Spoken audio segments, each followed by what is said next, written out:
পাঠ্য বইয়ের বাইরে বেরিয়ে ইতিহাসকে স্পর্শ করার লক্ষ্যে উত্তর কলকাতার নোপানি হাই স্কুলের উদ্যোগে অনুষ্ঠিত হল গোয়িং উইথ গঙ্গা হেরিটেজ পদযাত্রা।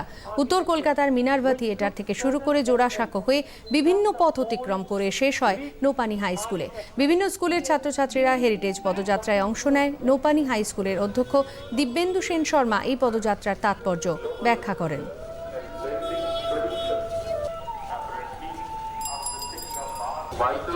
For Kolkata's identity and fellow contemporary. যোগ চার্নক সাহেব কলকাতা পত্তন করার আগের থেকে বহু ইতিহাস সমৃদ্ধ এই রাস্তা। তার কিছুটা বাচ্চারা তাদের বইয়ে পড়ে, পাঠ্য বইয়ে তাদের টিচাররা ক্লাসরুমে পড়ান, কিন্তু সবটা তো সেইভাবে বুঝে ওঠা হয় না। মনে হলো তাদের যদি আমরা ইতিহাসের এই পথ ধরে হাঁটিয়ে নিয়ে যাই, তাদের যদি আমরা বোঝাতে পারি, দেখাতে পারি যে ইতিহাসকে তোমরা স্পর্শ করতে পারো, ইতিহাসকে তোমরা ছুঁয়ে দেখতে পারো, এটা করার জন্য আমরা বাচ্চাদের একটা হেরিটেজ ওয়াক আয়োজন করলাম।